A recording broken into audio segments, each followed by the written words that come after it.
How you guys doing? Thanks for tuning in. We are here in West Yellowstone at the headquarters of Yellowstone Live before this show. Yellowstone Live tonight at 8/7 Central. And we're here with Steve, who has a special guest with us. Steve, can you introduce us? Yeah, this is Liberty, and Liberty is a bald eagle. The reason Liberty's in captivity is she lit on a power pole. It was in Montana, and she came in contact with a wire, got a severe electrical shock. And although she still got her wing, her motor skills aren't what they should be, and so she's what they consider a non-releasable eagle. We have her and use her for educational purposes. She's currently 32 years old. Oh, wow. Well, she's beautiful. Thank you so much for bringing her. Guys, just want to let you know, comment below with any questions, and we'll get to them as soon as possible. Can you tell us a little bit more about bald eagles and the history of them? Of course, bald eagles are unique to North America. They're found nowhere else. So they called bald eagles because they thought maybe their heads looked like they didn't have feathers on them, but that isn't the case. The word bald in Old English meant white. And so when they were first seeing bald eagles, they were calling them the white-headed eagle. But being that it is unique to North America, I think it was a good choice to show them. And of course, you see plenty of bald eagles here in Yellowstone. Bald eagles are fish eaters, so you always find them near rivers. And that did at one point get them into a little bit of trouble because of chemical pesticides. In fact, DDT was the culprit that put the bald eagle on the endangered species list a few years back. But today they're doing a lot better. Great. So the population had a decline, but it's changed since. Yeah, they banned DDT, and eagles have made a strong comeback. In fact, in some areas today, they're almost as numerous as they've been in the past. Oh, great. Can you tell us a little bit more about their nests and some of their habitat? Yeah, eagles build a huge nest. They make it of sticks. They mate for life. And now Liberty is a female. The reason I know that is because a male is a third smaller than a female in birds of prey, so females are quite a bit larger. Their nests are made of sticks, and they return to the same nest each year. They mate for life, and eagles can live to be over 40 years old. In fact, in captivity, they'll live much longer than that.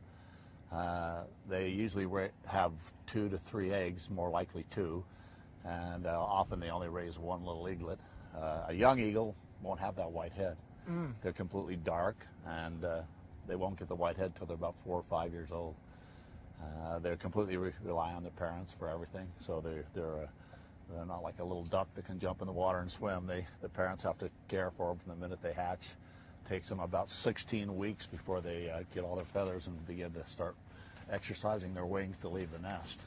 So I know that bald eagles have a little bit of an interesting mating ritual. Can you tell us a little bit about that? Is it called the death spiral? Well, that's a little bit of a misconception, because people see eagles with their feet locked, spinning in the air. That actually is a territorial display, usually between 2 males. Oh, okay. And the males are fighting, and sometimes they hit the ground and one eagle gets killed. Or injured, I wouldn't say killed, but we did have an instance. I do a bird show at a zoo in Salt Lake City, and we had a call about some eagles landing in someone's backyard. They said one of them couldn't fly away, and what was exactly that? It was 2 golden eagles that were in that death spiral, and they hit the ground. One of the eagles was actually injured, and we had to take it into a rehabilitator. Oh, wow. So, but no, they do courtship flights that are spectacular, where they fold up their wings and dive out of the sky, and it's called an undulating flight, where they go up, then they go down, and they go up and they down. In this courtship flight, they do a lot of vocalization, but the actual breeding takes place on top of a rock on a ridge. Okay, thanks for. So we have a question from YouTube. Thanks so much for sending in some questions. Continue to comment below with questions. We'll answer as many as possible. So we have one from Dora. She asks, can all birds of prey dive for fish? Not all birds eat fish, so there are specific birds that like fish, particularly ospreys and bald eagles. There are other types of fish eagles throughout the world, but in North America, the 2 birds that primarily eat fish are ospreys and bald eagles, which you'll see plenty of it here in Yellowstone. And then we have another question from YouTube. Do bald eagles have predators? Not really. Sometimes I would think they would get into a bit of a conflict with golden eagles, but they pretty much hold their own.